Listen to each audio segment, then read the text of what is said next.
I now call the meeting to order. We have a quorum. The meeting is being webcast live and recorded. The recording or webcast may capture images and sounds of those attending the meeting. Closed session items are as follows: recommended expulsion, public employment, employee assignment, reassignment, appointment, public employee discipline, dismissal, release, complaints, conference with legal counsel, existing litigation, conference with real property negotiators, and anticipated litigation. There are 3 cases. These 3 matters involve facts and circumstances that might result in litigation against the district, but which facts and circumstances are not yet known to the potential plaintiff or plaintiffs. Public comment on any closed session item will be heard at this time pursuant to board policy. The board may limit individual comments to no more than 3 minutes and individual topics to 20 minutes. It is recommended you begin your comments by stating your name. Is there any public comment? Okay, seeing none, we anticipate that closed session will take approximately 1 hour. However, if additional time is required, the regular session may be called to order after 5:30 p.m. The board will now adjourn to closed session. Thank you. Okay, welcome, folks. We'll now convene the regular session. Alondra Moran will serve as the Spanish interpreter for this meeting. Meeting attendees who would like to listen to the Spanish interpretation of the proceedings, please pick up headphones from the table located in the back of the room. This announcement will now be shared in Spanish. Alondra Morán servirá como intérprete al español para esta reunión. Invitamos a los asistentes de la reunión que deseen escuchar la interpretación al español, el ir por audífonos a la mesa ubicada al fondo de esta sala de reuniones. Gracias. Okay, this meeting is being webcast live and recorded. The recording or webcast may capture images and sounds of those who attend the meeting. Members of the public who would like to provide public comment on items listed on tonight's agenda, we recommend you fill out the public comment form, the green form, located on the table at the northeast entrance to the room. Please hand the completed form to Executive Assistant Leisha Weatherford before the item comes up on the agenda. She's in the back of the room with her hand raised. We recommend you complete a separate form for each agenda item on which you would like to comment. Members of the public providing public comment, please use the microphone on the stand located in the center of the room. I will now lead us in the Pledge of Allegiance. Please stand.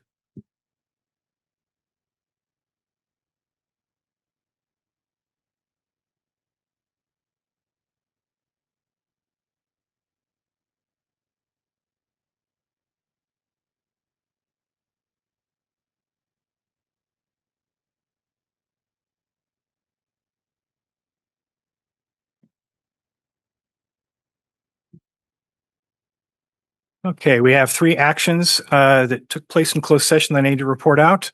The board took the following action in closed session. On a motion by Board Member DeYoung and a second by Board Member Odo, the board voted 7 yes, no no's to approve the settlement agreement between the district and the parties representing OAH case number 20260-50438. In closed session, on a motion by Board Member Gaby and a second by Board Member Gamoyan, the board agreed unanimously to approve the settlement agreement for case number VCU 320906. Finally, in closed session, on a motion by Board Member Naylor and a second by Board Member DeYoung, the board agreed unanimously to terminate a permanent classified employee's employment for cause effective immediately following the employee's waiver of their right to a hearing. Okay. There are revised item enclosures 4.1, 6.9, 6.21, 6.23, 6.24, and 10.1. Additionally, due to a technical error in the board meeting management software, the originally posted numbering within the consent agenda was incorrect. However, all agenda items were listed accurately. Do we have a motion to adopt the board meeting agenda? Okay, moved by Ms. Naylor, second by? I'll second. By Mr. Board Member Villegas. Call for the vote.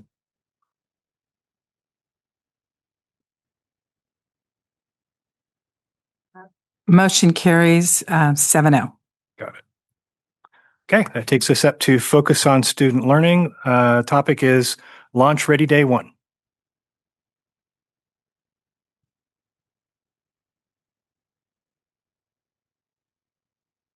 Good evening, Board President Odo, board members, and Superintendent Shrum.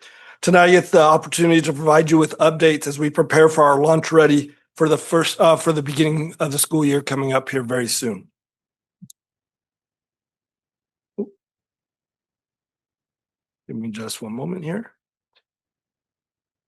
So with that, we always start with our foundation slide, which anchors us in the work that we do. And tonight, I really want to focus our attention on the commitment for student learning there, which is our theory of action. And because the work that I'm going to be sharing tonight is what we did this summer in order to be prepared so that all of our students are successful in our classrooms. Our agenda for tonight, if we're looking over the top few, is going to be some summer learnings for our students and also staff, and then academic preparations, and then some helpful support hints for our families as they prepare for the first day of school. To start off this summer, Visalia Unifieds continue to provide high-quality, expanded learning opportunities that combine academics, enrichment, and engaging experiences for our students. For the first summer session this year, we had approximately 2,000 TK6 students across 10 elementary school sites. Mornings focused on academic enrichment to strengthen learning and prepare students for the upcoming school year. Afternoons focused on hands-on experiences through a partnership with California Adventure Camps, offering activities such as boxing, photography, mural art, construction and architecture, archery, golf, leadership, dance, and many other clubs that encourage creativity, teamwork, and skill development. Our second session, which ran after the first session, that is actually still underway right now, is still serving about 1,000 students at 5 elementary school sites.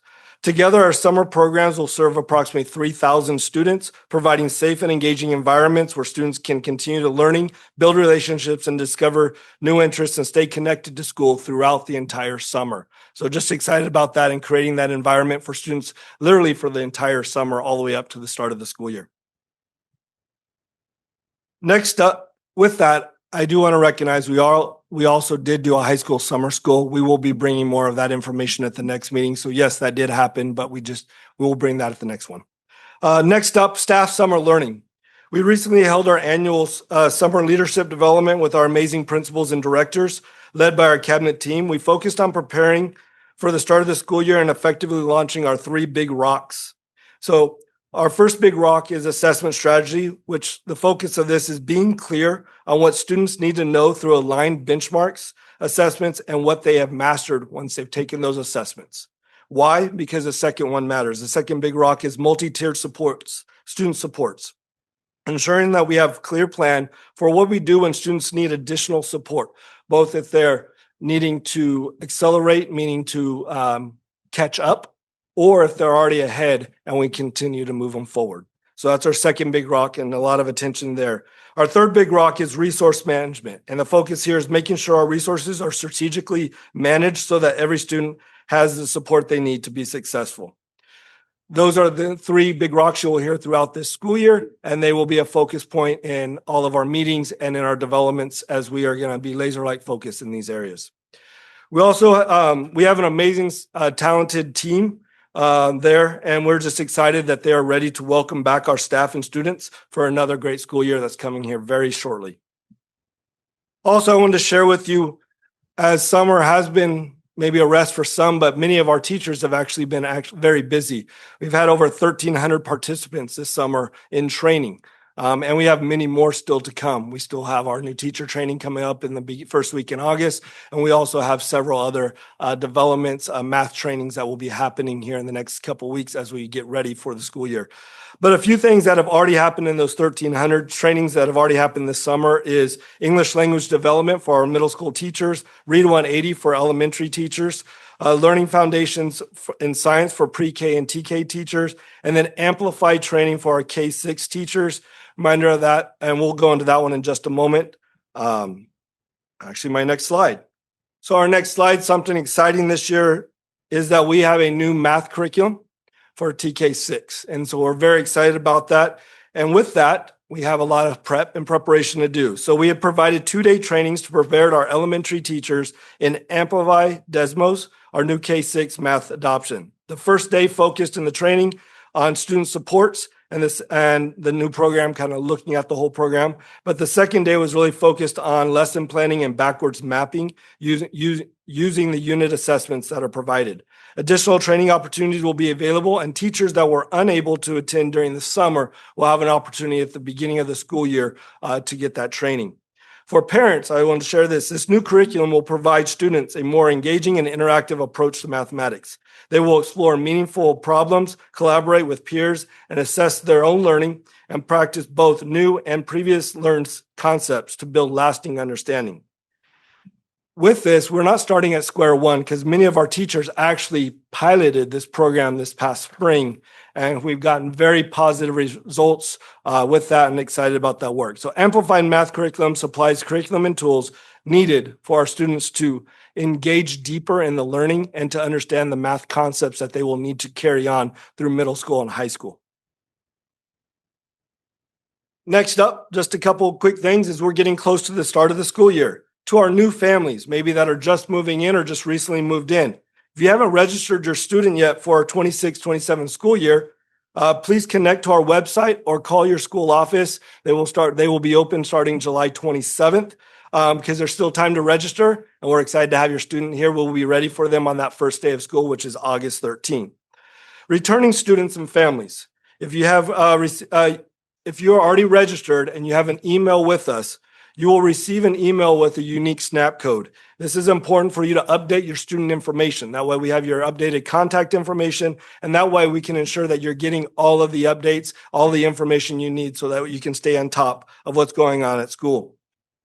If you need any help with this whatsoever, please don't hesitate to contact your home school. If you're not sure which one is your home school, contact a school and they will help you find your home school, or call our Family Community and Resource Center. They will also assist you, and we're excited to get you connected to our district.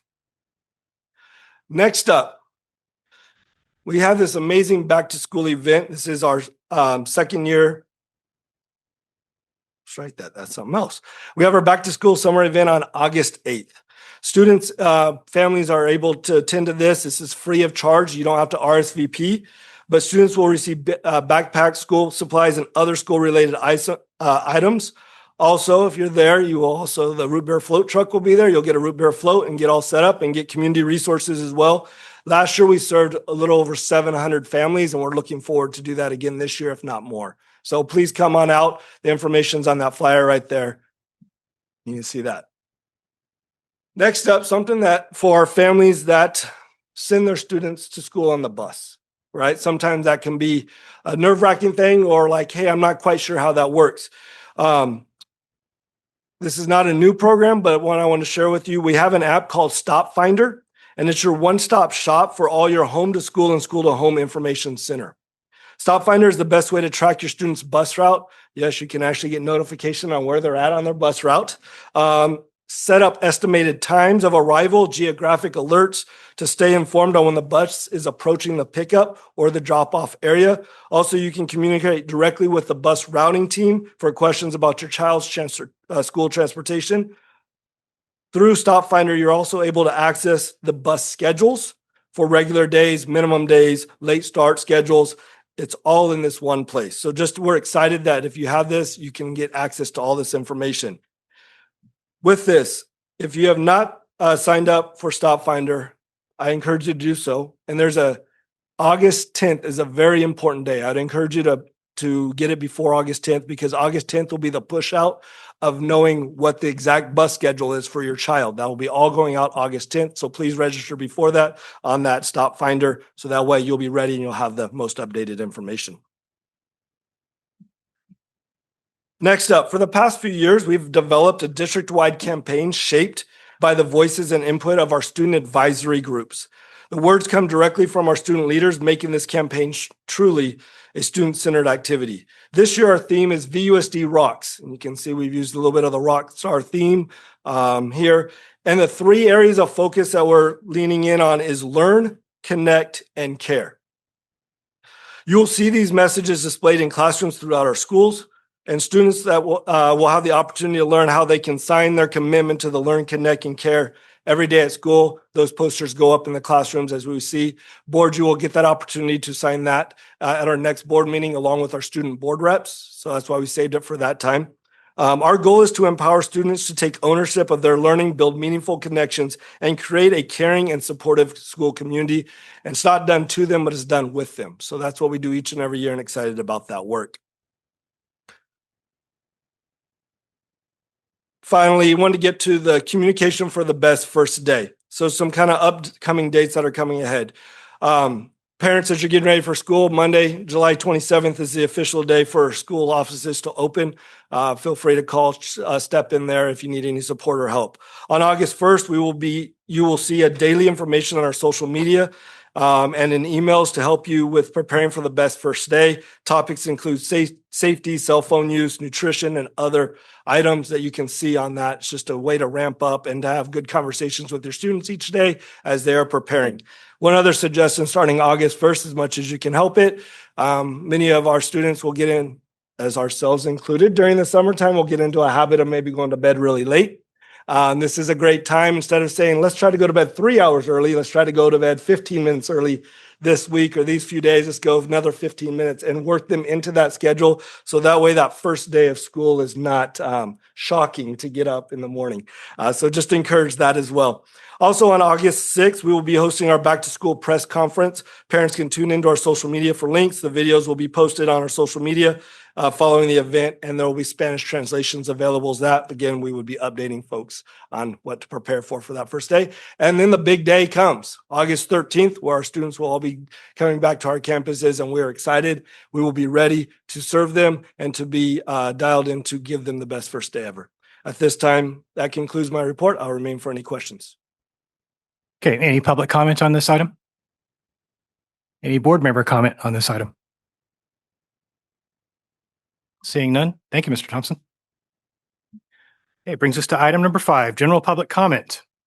General public comment on any topic not on the agenda may be heard at this time. If you have public comment on an item listed on tonight's agenda, there will be an opportunity for you to share your comments at the time the item comes up for discussion by the board. Pursuant to board policy, the board will limit individual comments for general public comment to no more than 3 minutes and individual topics to 20 minutes. To comply with the Brown Act, California's open public meeting law, board discussion is limited to items on the agenda. Therefore, when receiving public comment for items not on the agenda, the board's role is limited to receiving such comments, and the board may not engage in dialogue with the public. The board thanks the public for its participation in public comment and understanding of the board's responsibilities. It is recommended you begin your comments by stating your name, and I have a number of the green forms here. We will start with Connor Jansma.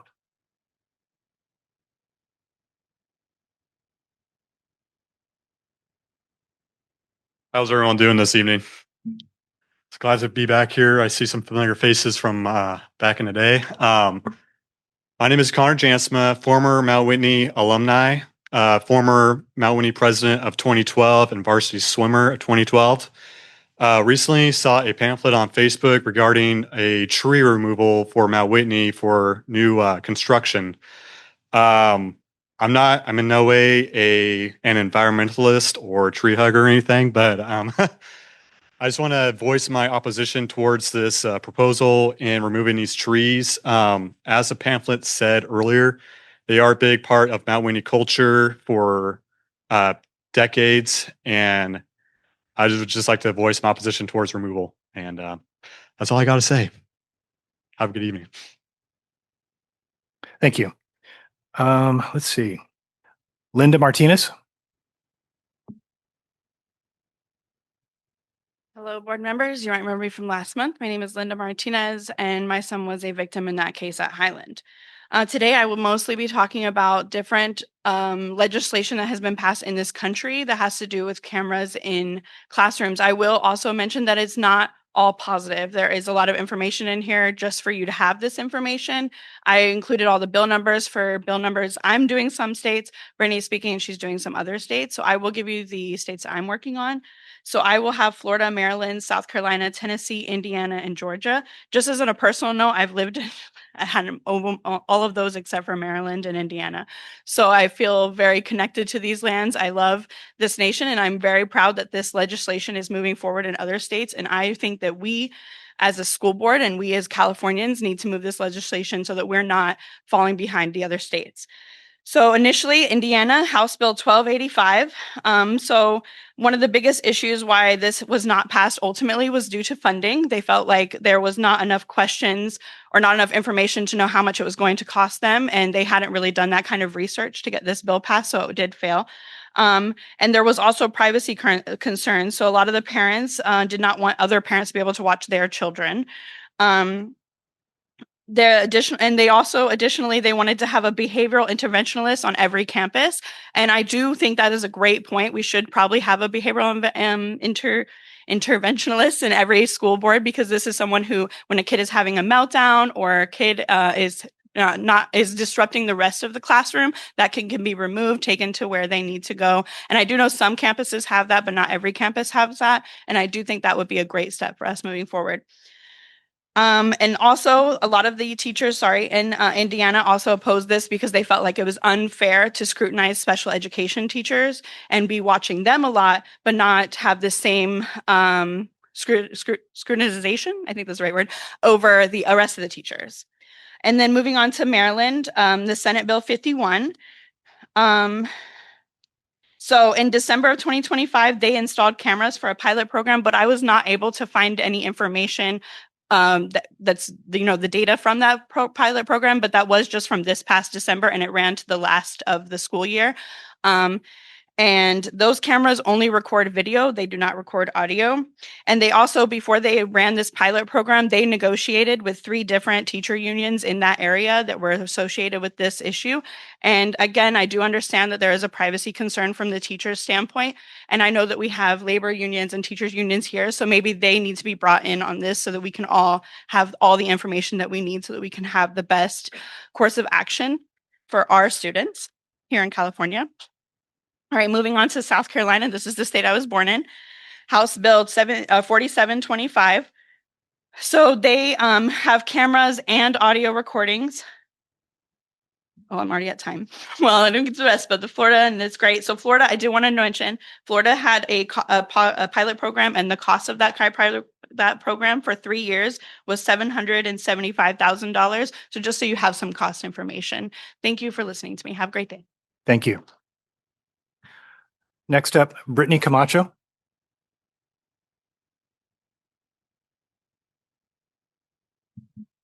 Good evening, board members. My name is Brittany Camacho, and I am also a mother to 3 victims from the Highland elementary case. But I'm here tonight to focus on the petition that we're trying to put in place to install cameras within VUSD. And we just wanted to bring forward some facts, some data about what other states are implementing. Some states do have it as a mandated law to install cameras, and some states are just doing district to district, which is actually something that California can do. From the research that I was doing, California is a consent state.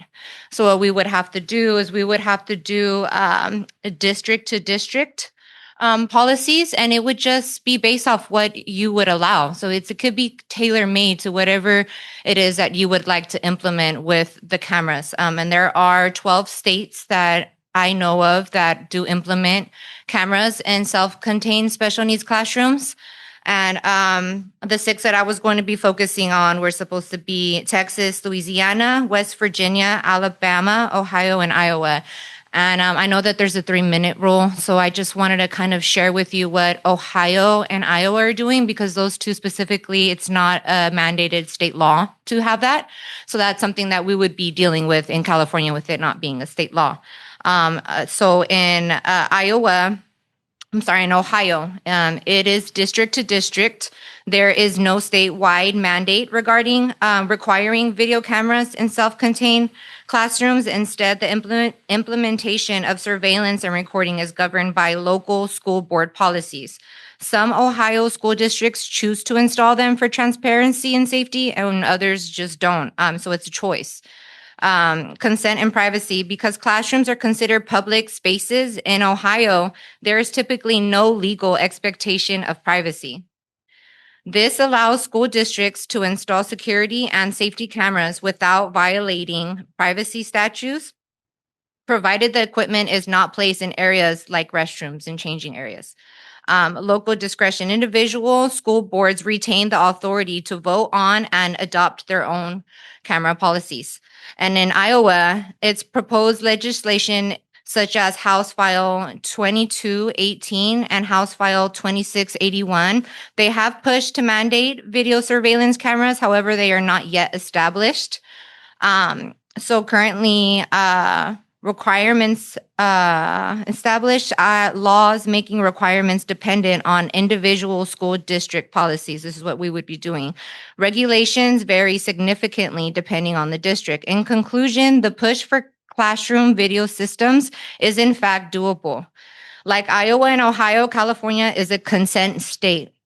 And I just hope to be back for the next board meeting just to give you some more information and data of how we can implement that. Thank you. Thank you. Okay, is there any additional public comment? Okay, Rich, we'll do yours now. Mr. Mangini, 6.4, CEQA approval. This is actually a consent agenda item, but we'll fit it in here. Thank you very much. I appreciate the opportunity to come before you tonight. It's a very special place, Mount Whitney High School campus. I'm class of 63. And I don't know if there's any other Mount Whitney folks interested in preserving our communication grounds around the oak trees. I know that there's a need for these facilities. I would just request that you encourage both your CEQA consultants and your architects to take into consideration the social value of those areas, which are very, very special to thousands of students who've come through, and particularly Senior Court, which is right in the area. I want you to make sure we take out trees that are danger, but the trees that are healthy, I hope we can design around those, and don't see any reason why we can't. I hope you encourage that. And thank you very much. Thank you. Okay, any additional public comment? Okay, then we will move on then to item 6, consent agenda. Would any board member like to pull an item from consent agenda? Okay, seeing none, may I have a motion to approve the consent agenda? I'll move. Okay. I'll second. First by Mr. Belt, second by Ms. Gaby. Call for the vote. Motion carries 7-0. Okay. Okay, takes us to item 7, board member reports. We'll use our traditional structure here. Mr. Belt, you bat first. Thank you, President Odo. One thing I wanted to highlight is the hands-on opportunity I had yesterday to actually see our summer programs in action. It not only is engaging. My teacher wife is concerned that they had far too much creativity that will be expected when school starts on the 12th. Because when you get to play laser tag and learn archery and have a former baseball pro teach the basics of baseball, those are kind of hard to match in the regular classroom setting. But tremendous not only enrichment for all of our students, but also an investment. We might have some concerns about how much it costs, but actually, I've never seen a program that took the expertise of an outside contractor to run these for us, but hired local people to actually carry it out. 32 staff were on site yesterday, just at the one school site that I was at. We've never had this robust opportunity for summer activities for students in the 40 years I've been around Visalia Unified. So congratulations. Thank you, all of the staff that worked so hard to make this happen. And I believe our students are not only benefiting, but they're actually have an opportunity to grow and not have to just kind of veg through the summer. So thank you. Tremendous opportunity. Mr. DeYoung. No report. Ms. Gaby. Just a thank you to, I know we've all been on summer vacation a little bit, except for our facilities team and our summer school people, but facilities does so much work over the summer, and I know it's kind of fast and furious, but we appreciate that, and we know that while everybody else is vacationing, you're working in this 100-degree heat, and so thank you to all of our facilities and maintenance teams. And the other quick thing was, it was on consent, and so we don't normally talk, but it was just the renewal of SciCon. And I know it's a little thing, but it's one of those things that I think every sixth grader that has gone through Visalia Unified remembers. And I mean, I remember going up there. I was in Lindsay Up, and it's just such a cool thing. And especially, we have so many students that this is their first time away, and probably even their first time up there, up in, the mountains and getting that experience. So I just appreciate our continued support of that. So thank you. And that concludes. Good first day. Best first day ever. Okay. Ms. Naylor. Yeah, I ditto that. The teachers that taught summer school and gave up their summer, I really appreciate it. Our kids need that, and it was a great summer program. So thank you so much for volunteering, really, to give up your summer for that. Also, our custodial staff. I see them out there working as I'm driving to work and driving back home. So I appreciate it, because it is hot out there. And our grounds, they got to keep mowing, whether it's 110 or 100 degrees out. Love the public comment on the trees. I know that there's been a lot of hype on that. There has been no design yet. And I will, I encourage us to, talk to superintendent and that we do try to do a design around the trees. If possible. So, know that we've heard you. We are listening. I taught at Mount Whitney. It's very dear to my heart for many, many years. My son teaches there. My daughter-in-law teaches there. It's a great school. But I think this academic building is going to do wonders for Mount Whitney. I'm just so excited about it. And so let's have a best day ever. And we will definitely get your input on what that looks like when we get down to it. That's a couple years down the road, though. Thank you. Okay. Mr. Villegas. Thank you, President Odo. Similar to my colleagues, just wanted to take a moment to express all my gratitude for our teachers, our classified staff that is keeping our campuses looking beautiful heading into that first day of school. But also wanted to take a moment to give a shout out to all of our coaches, our parents, whether it is sports, whether it is VAPA. So many students are already working incredibly hard to start the school year on a strong start. And that can't happen without everybody coming together to make sure people get to practices, rehearsals, and just a huge thank you to everybody who is putting in that work, and excited for another best first day ever. Thank you. Ms. Gamoyan. I want to ditto what everybody said, but I also want to highlight just having taught for 34 years, you really don't get a summer. And I know a lot of teachers, they spent a lot of time planning. We had a lot of new curriculum last year. I want to thank you for hanging in there, working with that, and I'm sure a lot of planning. And I also want to thank you for doing the work to start a new math curriculum. I'm very excited about that as well. So thank you, thank you, thank you. And I'll just echo the things that have already been said here. Thanks to everyone who's done work over the summer to make sure that we do start off on the best possible way at the beginning of the school year. I want folks to know that, yes, there are multiple board members here on the dais who have a connection to Mount Whitney High School, and we're interested in seeing what goes on there. We're very much interested in the reinvestment of time, energy, and money and effort into a school that we've loved for many years and have great connection to. And to use a Graeberism from years ago, it's the 40 days and 40 nights that really makes the things that happen with regard to construction and maintenance so that schools are really very much ready from a physical perspective. So thanks to everyone who's doing their best to make sure that we do have a great first day of school on the 13th. That takes us up to Mr. Shrum, Superintendent's report. Thank you, Mr. President. And the way our board meetings fall, the next board meeting will be after the best first day ever. So we did want to spend a few minutes this evening just orienting and reorienting our families on where you can find information. As Deputy Superintendent Thompson said, here in about a week, you'll be getting daily social media, daily emails, all around everything families need to know to be ready for that best first day ever. So we're super excited about that. And again, thank you to all of our teachers, our staff, our custodial, our grounds crews who have all been working throughout the summer to contribute to that day being as phenomenal as it can be.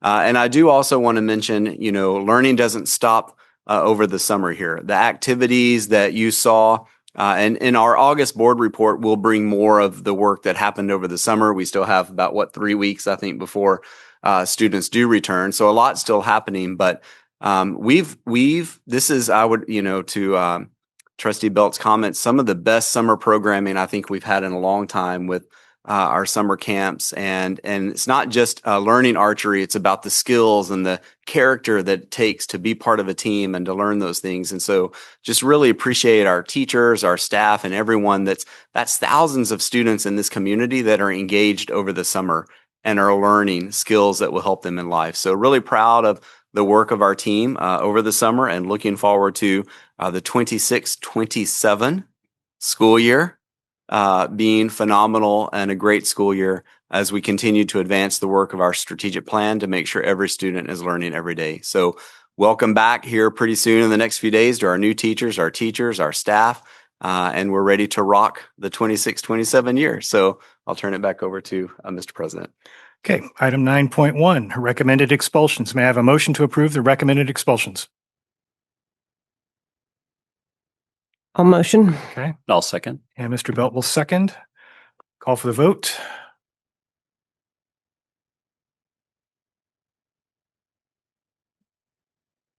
Motion carries 7-0. There you go.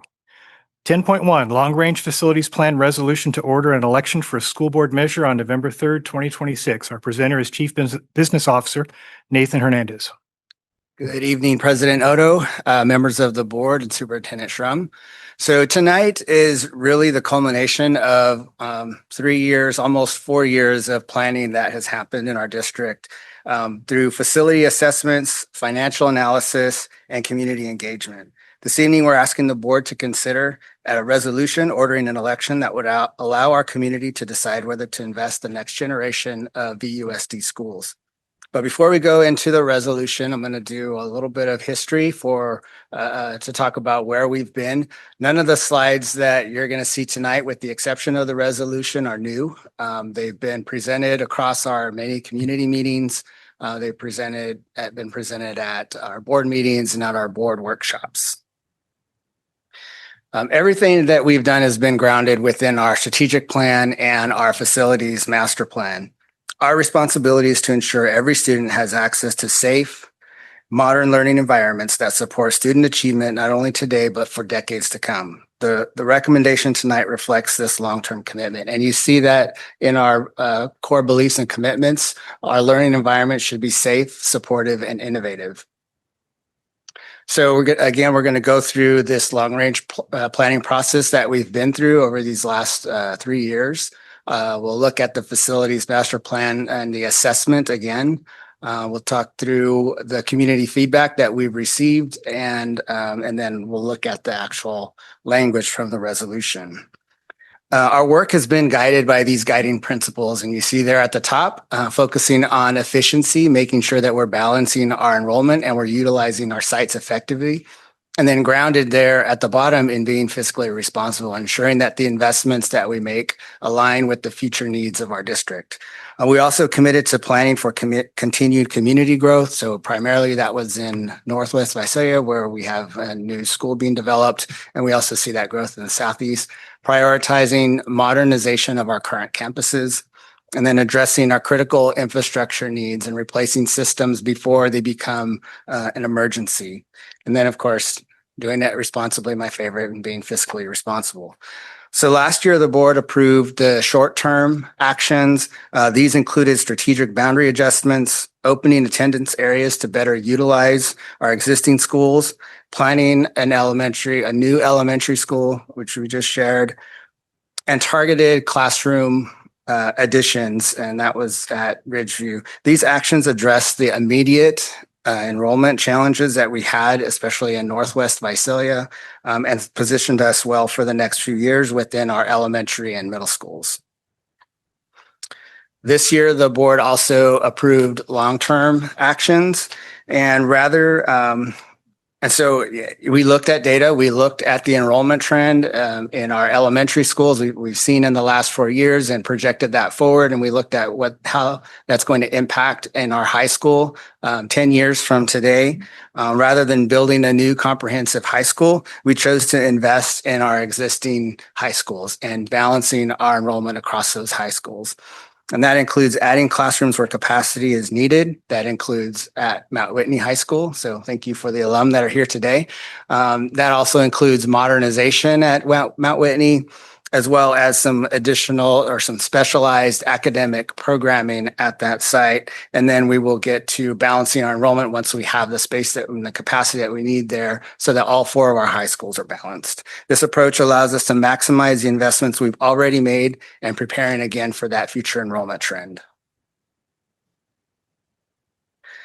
We also studied our funding. One of the questions throughout this process has been, can we accomplish these projects within our existing resources? And so we've leveraged all of the funds that we have on hand. Those are our developer fees, the remaining Measure A bonds, as well as state matching funds, both on hand and anticipated to assure that we could get through the short-term and long-term projects. But even after accounting for those resources, we don't have sufficient funding to complete the long-term priorities that we identified within our long-range facilities master plan. And that funding gap is what we're here to talk about tonight. It's important for us to recognize our previous bond measures, Measure E and Measure A. We were able to complete modernization at about half of our school sites, and that included modernizing classrooms, science labs, athletic facilities, playgrounds, safety systems, and much more. Those investments have served our students well, but we have 42 schools in our school district. And the challenge is that many of these schools have not received those similar improvements. Those campuses are also showing their age, as we'll talk about many of our campuses being over 50 years old. So we were able to touch about half of our schools with both our Measure A and Measure E bond funds. So as I mentioned, we began this process with our long-range facilities master plan 3 years ago. To better understand our needs, we completed a comprehensive district-wide facility assessment as part of this long-range facility master plan process. The assessment looked at how our facilities support modern instruction, technology, career pathways, safety, accessibility, and future educational programming. That assessment confirmed that we have significant needs across our district. I think if we go to our classrooms and our campuses, we can see that. But a summary here of that assessment shows over $180 million in just priority 1 and 2 needs. Kind of hard to read there, but it's that blue column. And priority 1 and 2 needs are the needs that we show over the next 3 to 5 years. These are not cosmetic improvements. They include our roofs, and that's full replacement of roofs, not patching and repairing, our HVAC systems, plumbing, electrical systems, and other essential infrastructure that directly affects the learning that happens every day. These are investments that every district is working with and trying to ensure that they can address within their districts. I wanted to highlight one thing though on this report, and you can't see it, but it says these are in 2023 dollars. Remember, this facility assessment was completed in 24. So there is inflation included, but these are today's dollars essentially. And so delaying only increases the cost of these projects as we move forward.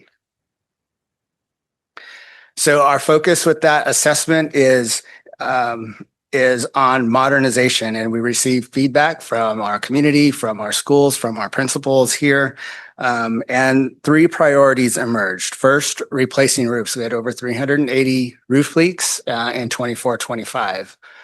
Modernizing our aging schools, again, 70% of our schools over 50 years old, and then replacing portable classrooms, and 87% of them over 20 years old. And many of you know, back in the mid 90s, overnight, we had to drop a lot of temporary classrooms on our elementary schools to for class size reduction. And so we had to reduce our class sizes in those early grades. And so a lot of those classrooms that we set on our campuses are still there today. So these represent core infrastructure our students and staff rely on every single day. The pictures on the next two slides illustrate what our maintenance and operations teams encounter every day across our district. This is what 50-year-old infrastructure looks like. This is not a lack of care. Our maintenance and custodial staff do an outstanding job extending the life of our facilities. But eventually there comes a point where replacement becomes more responsible than continuing to patch and repair. And so when we see images like this and you see a stained roof tile, replacing the roof tile, that's maintenance. But actually addressing the issue, which is a leaking roof, requires, sometimes it can just be repaired, but many times this is because we need to replace the entire roof system on that campus. And I know I've heard like vintage green and pink is back, and that's great. But what's underneath those tiles and is not back. So, we need to address, we've seen improvements in other schools, new schools that are being built where there's much more privacy in their bathrooms, and that's what our students are asking us for. Again, just, more images here, but we've set pretty high expectations for our students, and we need to give them modern learning environments to meet those expectations. These before and after examples demonstrate what's possible when we invest in our schools. These facilities don't just look better, they function better for both our students and our teachers. They support modern instruction and provide environments our students and community can be proud of. Our goal is to create these opportunities across our district. And these are science labs, and you can see stark difference between left and right. Again, these are athletic facilities, but we want when students are performing in these for the families to come in and be proud of the schools that those represent. And that is another Mount Whitney photo.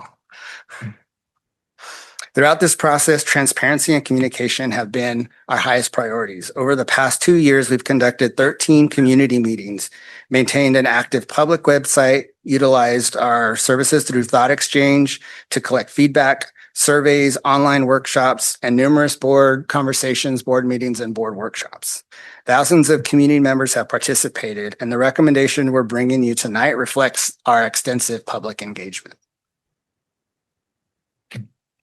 We also commissioned an independent survey of likely voters.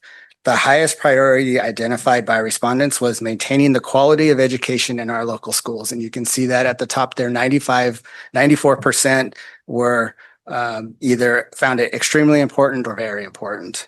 This tells us our community understands the connection between learning environments and student success.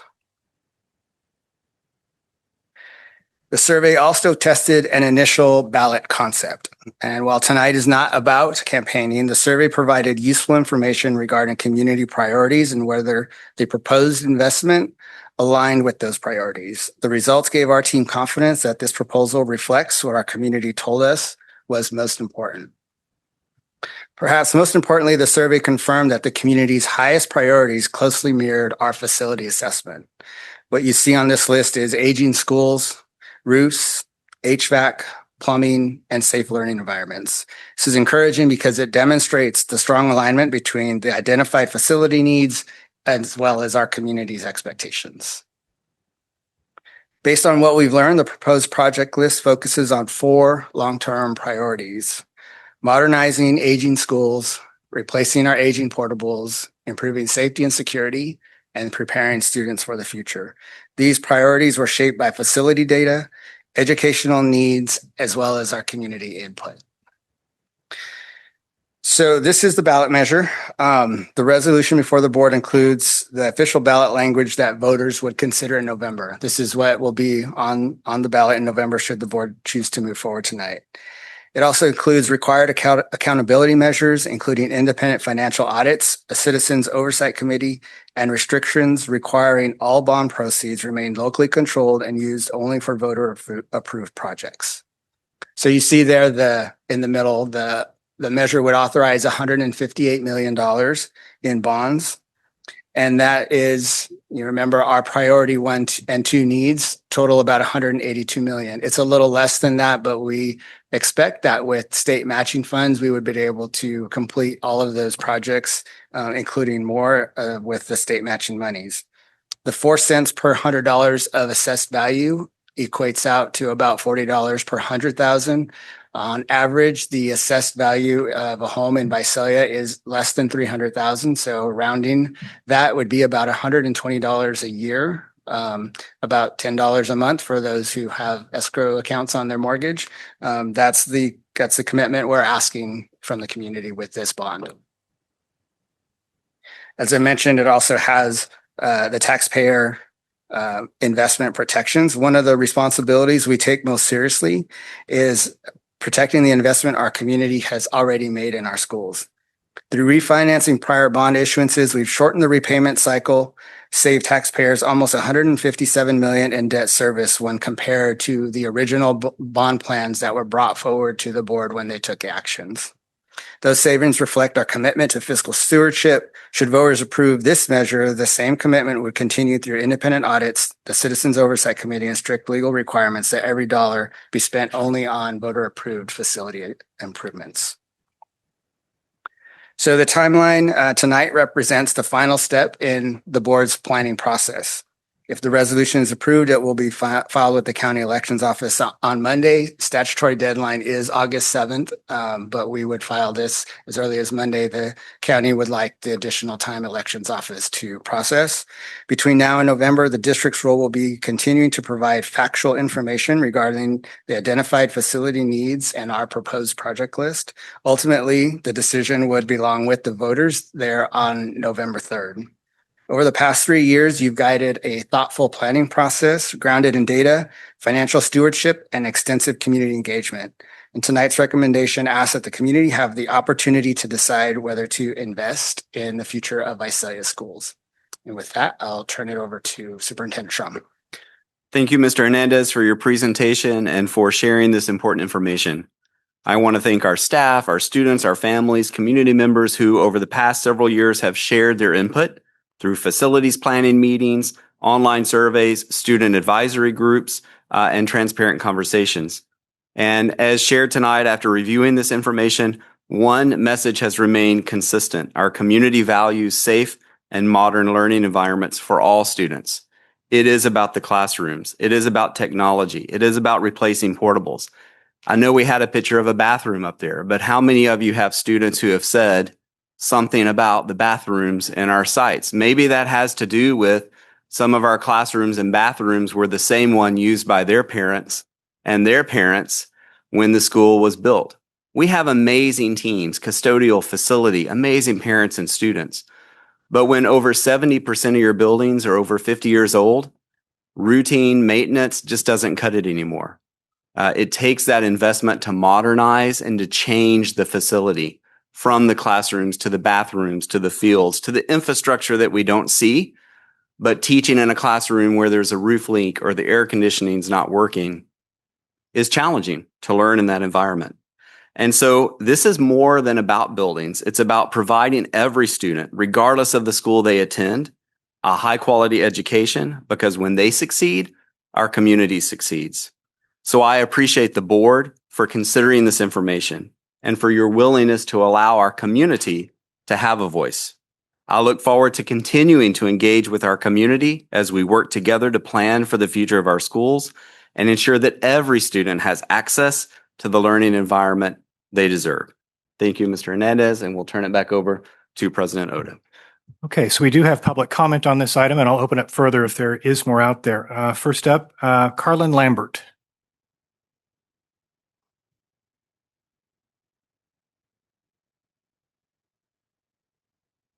Just so you know, this isn't my whole speech. It's just one page. Good evening, Board President Odo, board members, and Superintendent Schramm. My name is Carlin Lambert, and I presently serve as a member of the Bond Oversight Committee and the Property Facilities Committee. So why both? And it's certainly not because I like to go to meetings. I do it because it allows me to follow the bond money and see where and how the dollars are being spent. I'm able to see the projects and then follow them through completion, whether it be new facilities or much needed facility upgrades on the campuses. If you were lucky enough to attend the State of the District meeting at Houston Elementary, you got a firsthand look of the before and the after to the upgrades of this site.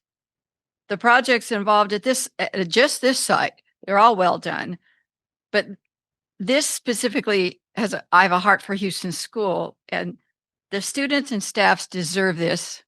And additionally, that's what the community who pays for the bonds expect for us to be doing.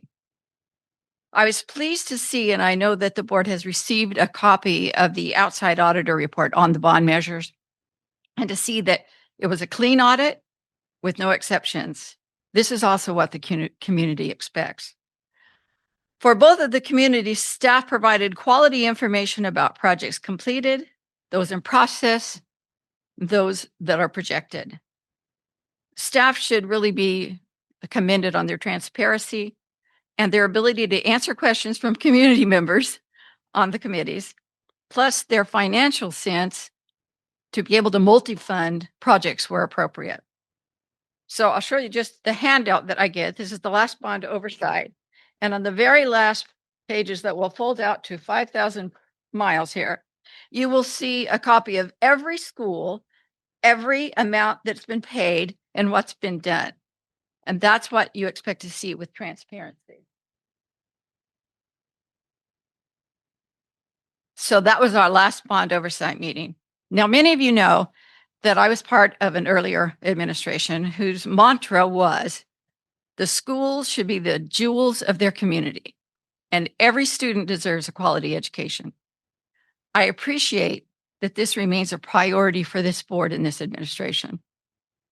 From Houston to Whitney to La Jolla to DeViz, science rooms, safety upgrades, and many other projects, all the site upgrades provided by those bond monies are used in a logical, comprehensive, and equal manner. The dollars provided by both Bonds E and A continue to be used in conjunction with other funding sources that are really being well used, but that money's running out. Yet the facility needs continue. These facility upgrades are needed to provide the students and the teachers and the staff the schools that they deserve. So I personally would support a new bond because I know the funds will be used appropriately. And I really ask, sorry, can I have like 5 more seconds? I really ask the community to take part of being on the bond oversight committee and see for yourself. See for yourself what's being done. I have a quote from John Adams I'd like to end with. The whole people must take upon themselves in the education of the whole people and must be willing to bear the expense of it. There should not be a district of 1 mile square without a school in it, not funded by a charitable individual, but maintained at the expense of the people themselves. And folks, we are the people. Thank you. Thank you. Next up, it's either Jenna or Yana Rodriguez.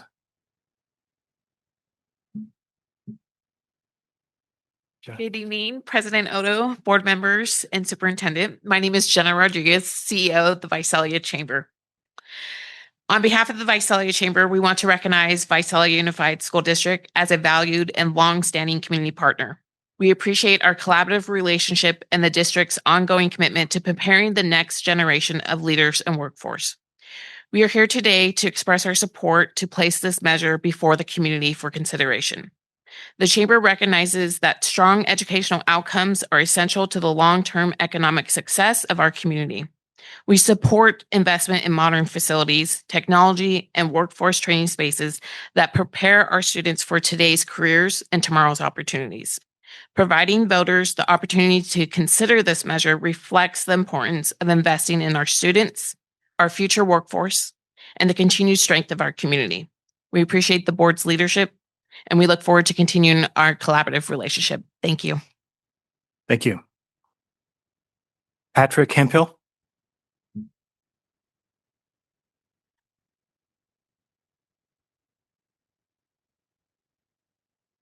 Good evening, board and Superintendent Shrum. My name is Patrick Hemphill. I'm the VUTA president. Thank you for offering me a short time to quickly comment on this agenda item. I can definitely agree that the modernization and general updating of many of our VUSD schools is a noble and needed venture. Teachers can be most effective when they are working in environments that are optimized for learning and devoid of other distractions. At some of our sites, aging facilities have unfortunately become an ongoing hindrance, which adds additional challenges for our site staff beyond the already complex task of today's classrooms. Modern yet strategic environments can be of great aid to teachers, along with basic maintenance and access to facilities like restrooms and other teacher workspaces. There is much work to be done, and much of it cannot wait. Should the board choose to proceed with the bond, I would offer a couple quick thoughts. While I personally have an understanding of our facility needs based on discussions at board meetings and work sessions, as well as my extended experience with the district, in other words, I'm old and I've been here way too long to see all these things. I do find in talking with people outside of VUSD that there is varying public opinion around school bonds. I regularly find that people have questions and misconceptions about bond spending, especially related to our most recent bond. This will be a significant issue, and the importance of educating the community cannot be understated. Secondly, should the public approve this bond in November, I believe some of our first actions should be to engage school staff and teachers at affected sites. No doubt there are many obvious and undebatable projects which would be no-brainers: fixing roofs, updating aging portables, AC and ventilation projects, and things of the such.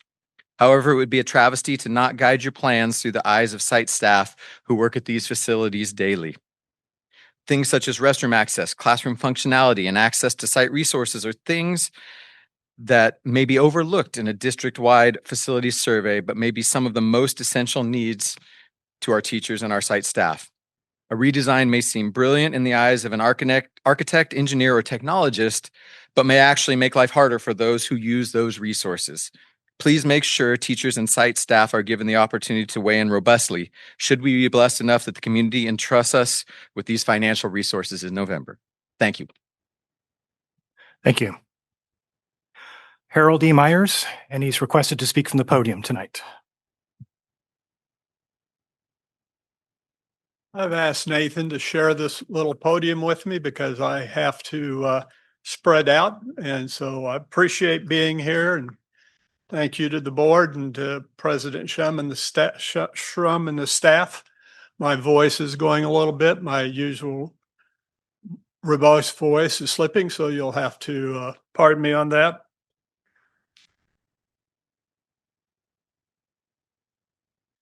In case some of the members of the board fail to get my email and correspondence, I want to make sure that every one of you has that information in front of you, and I hope you've had an opportunity to look it over a bit. I had a little bit of problem getting on the portal this morning because that particular section was down for over 2 hours while they were updating it.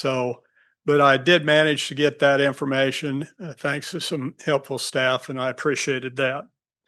I want to thank Katrina and Hannah for doing that for me. They work with Nathan. I also want to thank Nathan and Walda for all the help they've been over the last few weeks helping me gathering the information. I even had a meeting with Walta and Nathan to try and understand better why we needed a bond. That may sound kind of like an acceptance speech rather than thank yous, but I want to assure you that I appreciate it. And I appreciate the board members that responded to my email and said they'd gotten receipt of it and indicated they were going to look at it. So I really appreciate that.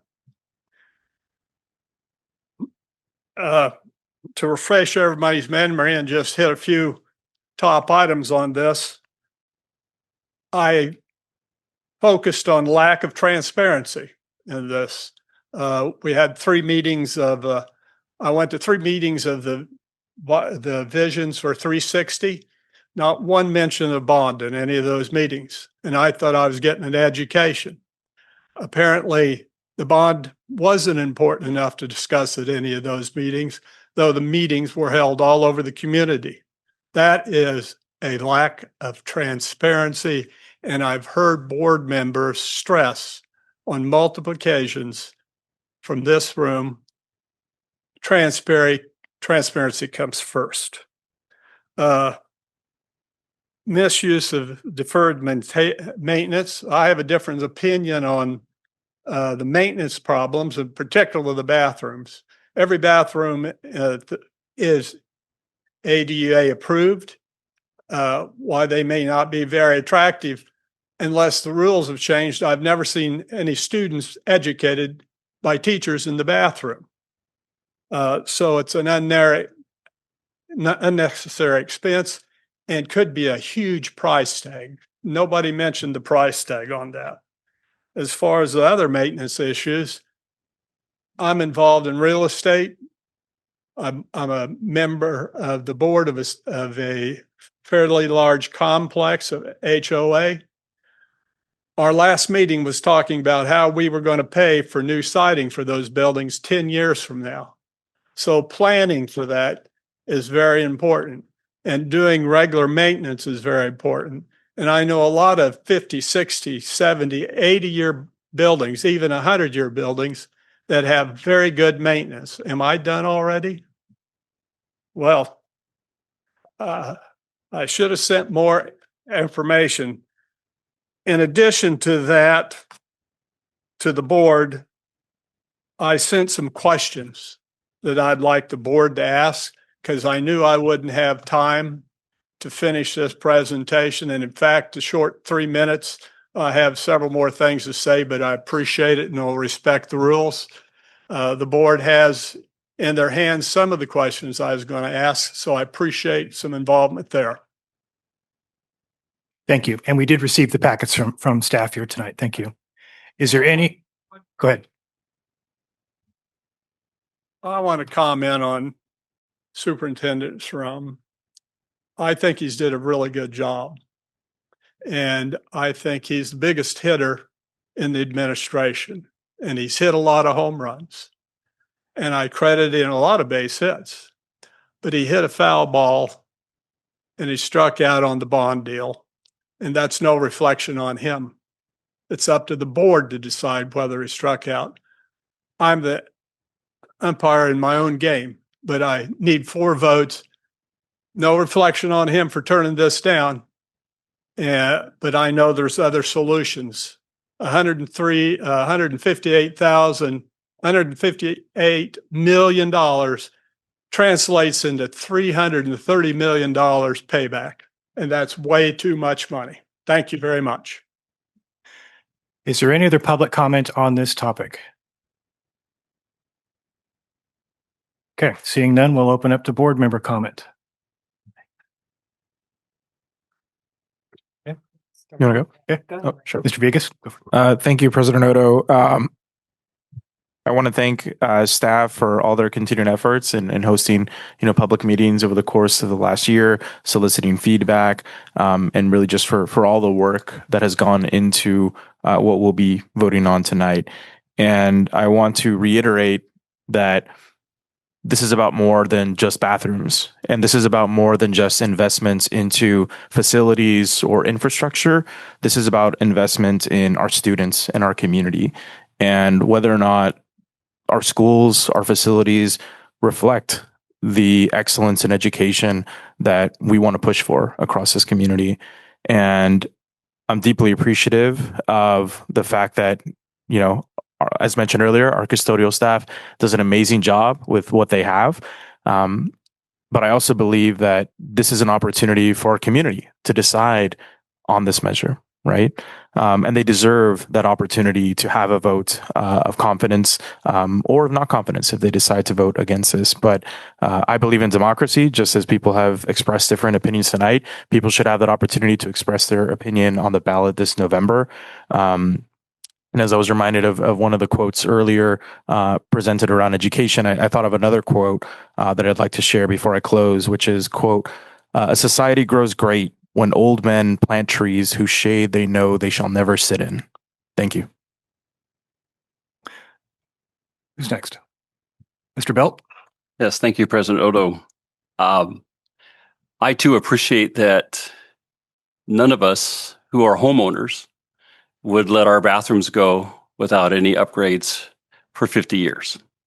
I've been in my home for 32 years, and I've upgraded both bathrooms twice. And I maintained them. I did everything I could to keep the plumbing working well and keep the showers working, and yet I have to replace those silly faucets about every 3 years. And so I deeply understand that $150 million sounds enormous. I deeply understand that $120 additional tax is what the bond will cost us each year as a homeowner. It is not a cheap thing. It is an expense.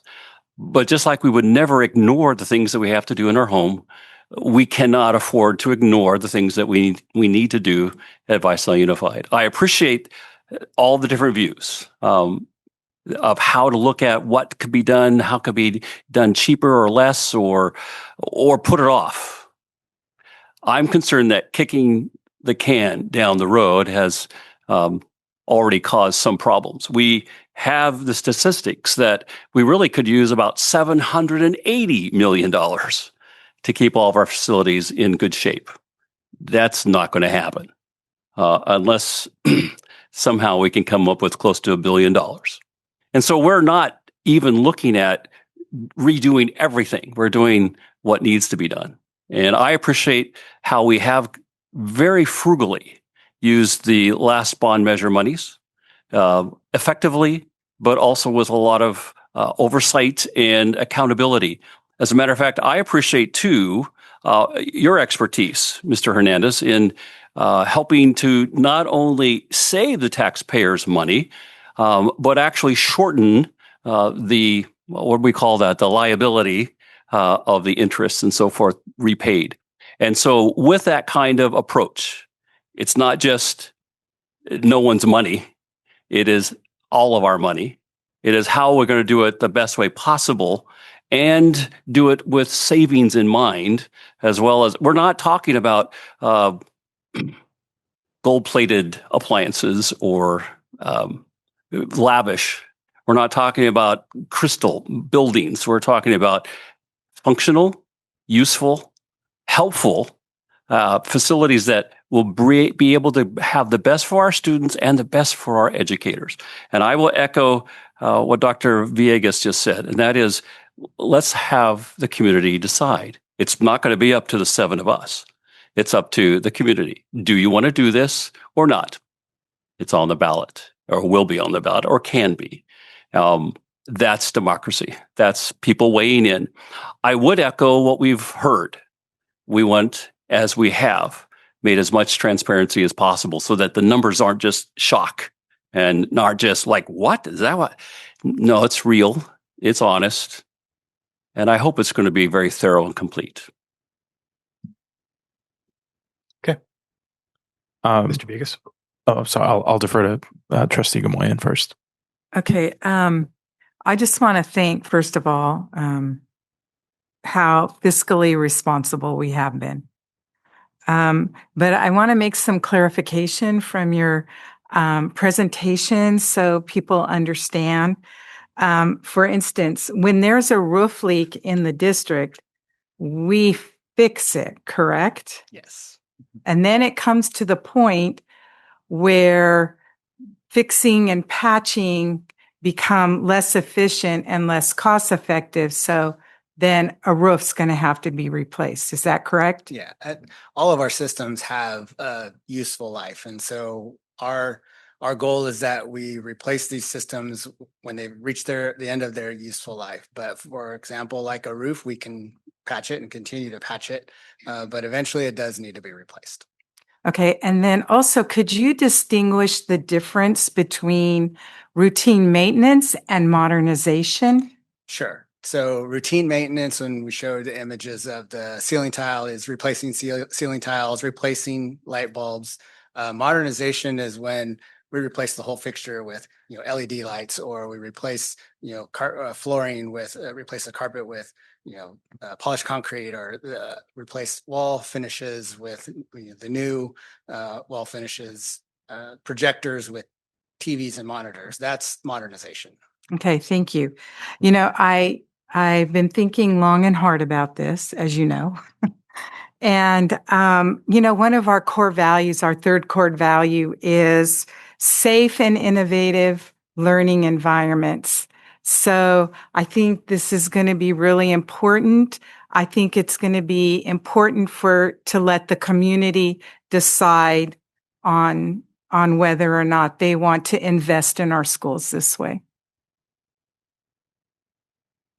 Okay, Mr. Villegas. Thank you, President Odo.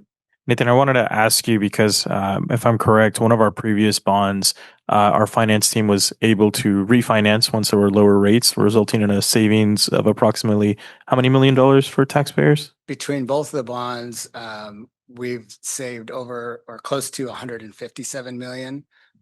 We've also shortened the repayment on both of our Measure A and Measure E bonds by one was 7 years and the other was 3 years. And though we don't always have control or can't always forecast what rates will be in the future, I assume that our team will be watching and any opportunities to potentially refinance this in the future if it results in an additional saving for our taxpayers and our community. Yep. Okay, thank you. Okay. Anybody else?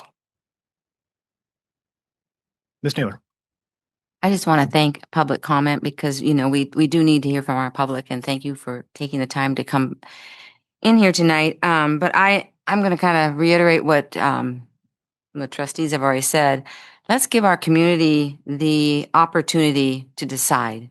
It shouldn't just be us. It should be the community that tells us, hey, you know what, we want this bond. We do want to invest in our schools.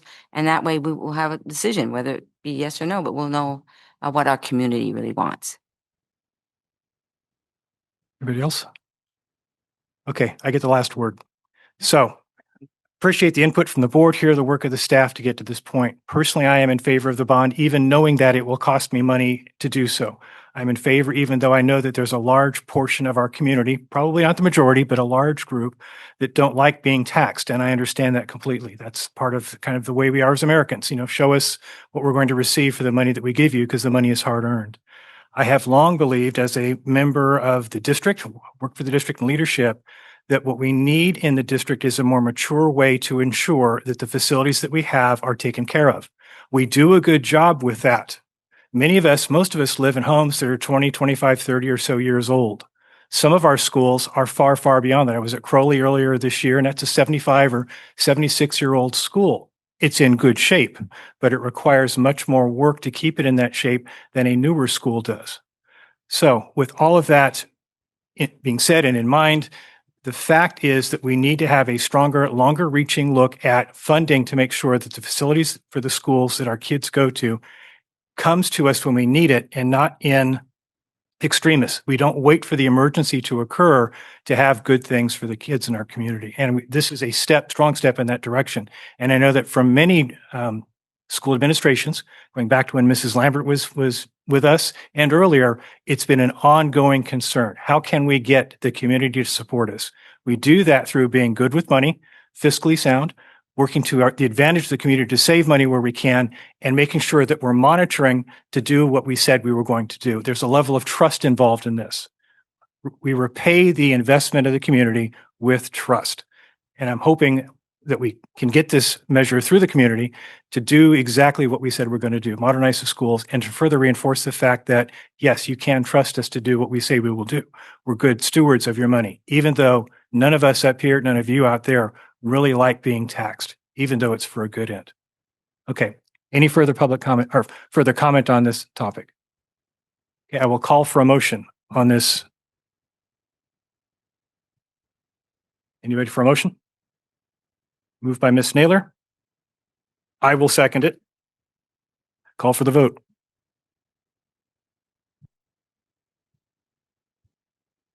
Motion carries 7-0. There you go. Thank you, folks. Okay, takes us to 10.2, approval of architectural agreement for Mount Whitney High School academic classrooms, library, and administration building. Mr. Hernandez. Good evening again. So we talked about in our last presentation, part of our long-term plan included modernization at Mount Whitney, including some additional construction of classroom spaces. So this item would begin the design of that project. So this is the architectural agreement that would we in February approved some pre-design work. This architect agreement will then complete that design work. So that design actually starts tomorrow. And then will be completed in about a year. So they will continue meeting with the site staff and the administration there. We've heard from community. We know we need to also have community input in this process. There has been no decisions around where the buildings will be placed. And we've committed to doing what we can to preserve the oak tree that's in that southwest corner.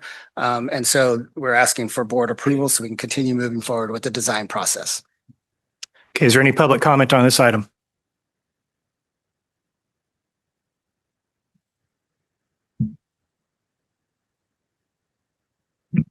Jim Reeves, Visalia. Mount Whitney class of 76. I can't believe it's been 50 years already. I was at the meeting Tuesday at Mount Whitney and saw a slide about where the new building will sit. And just looking at it,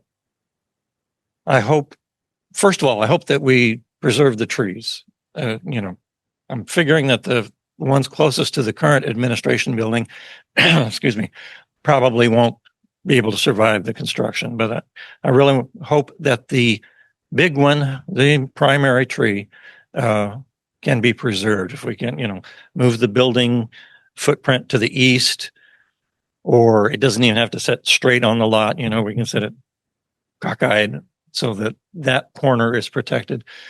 I think we can do it. I hope that these studies and designs really, really work hard on that. I would really hate to see us lose that tree. Thank you. Thank you. Any other public comment?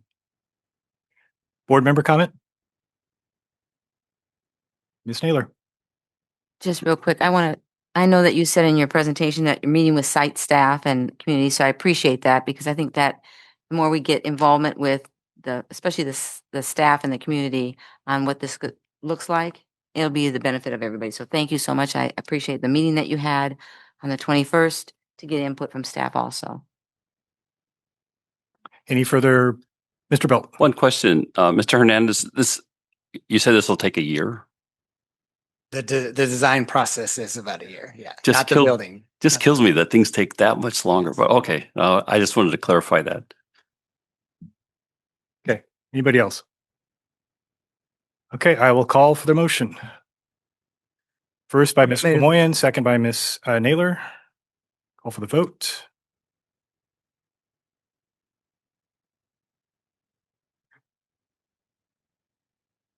Oh, you're not going to vote? Oh, okay. Sorry. Motion carries 7-0. You like suspense. Okay. 10.3, Community Schools Grant Annual Report. Presenter is Executive Director of Student Services, Natalie Garza. Good evening, Board President Odo, Superintendent Schrum, Board, and Community. I'm very excited to present our Community Schools update this evening.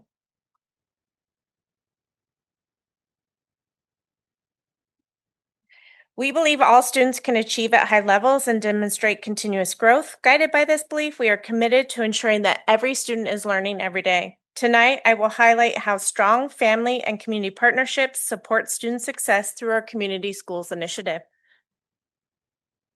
A community school is built on strong partnerships between the school, families, and community organizations to support the whole child.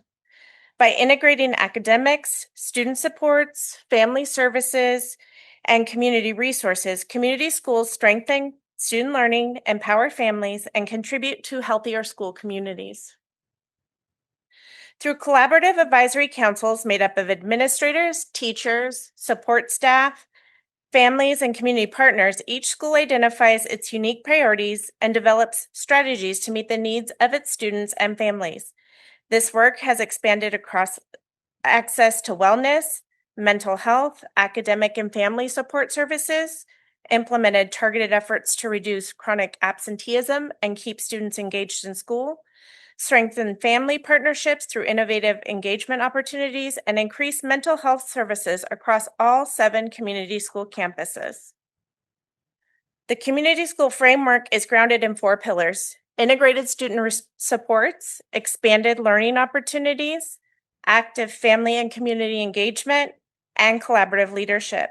Together, these pillars help schools build a shared vision, strengthen partnerships with families and community organizations, and create systems that support the academic, social, emotional, and behavioral success of every student. There are currently 7 community schools across 3 grantee cohorts engaged in this work in Visalia Unified. Washington Elementary has demonstrated the impact of community schools through measurable results. Family partnerships, the Community School Resource Center, and targeted academic interventions have contributed to improved attendance and significant gains in both English language arts and mathematics. Houston Elementary continues to build on the long-standing partnership with Neighborhood Degree, providing mentoring, expanded learning opportunities, volunteer support, and family resources that connect students and families from kindergarten through college and career. Crowley Elementary has expanded opportunities for students and families through strong community partnerships, offering enrichment programs, wellness initiatives, and family events that foster connection, engagement, and positive school culture. Goshen Elementary has expanded access to mental health services, academic interventions, and family resources through a strong network of community partners. School-wide wellness initiatives and targeted student supports are creating a positive learning environment while helping students and families access the resources they need to thrive. Ivanhoe Elementary is strengthening family and community partnerships by expanding student supports, enrichment opportunities, and family engagement. As the school develops its new Family Resource Center, it is creating a lasting foundation that will increase access to mental health services, community resources, and meaningful opportunities for students and families. Creekside Community Day School has created a meaningful opportunity for students and families through the Marsh Resource Center, student-led wellness initiatives, and enriching learning experiences that strengthen engagement, belonging, and personal growth. Sierra View Elementary has focused on increasing student engagement by improving attendance, expanding college and career exploration, and creating inclusive family engagement opportunities while connecting families with essential community resources. The future of community schools in Visalia Unified is filled with opportunity. With the state's commitment to ongoing funding and new community schools apportionments program, up to additional 24 VUSD schools may become eligible to expand this work. As implementation guidance is released by the California Department of Education, we look forward to building on the strong foundation established at our current community schools and extending these supports to even more students and families. Together, we will continue creating schools where every student is known, supported, and empowered to succeed. Okay, is there any public comment on this item? Any board member comment? Mr. Belt. I have one brief thing, Dr. Odo. I appreciate so much, Ms. Garza, how you answered my question. Within the community school initiative, it cautioned, anyway, my thinking. The site-based health clinic sounds a little more robust than it actually is. I want to assure our community there's not going to be a health clinic on campuses. It has access completely with parents' consent and presence, not without either. It can't be with a student by itself or sequestered away in some kind of absence of parents' involvement and consent. So I appreciate you answering that for me. I just want to make sure we highlighted that. It's about access. It's an opportunity for the school site to have someone from Family Healthcare Network available to then make a connection with the family and actually do the telehealth or other options like that. Sounds like it will be a tremendous opportunity for a lot of families.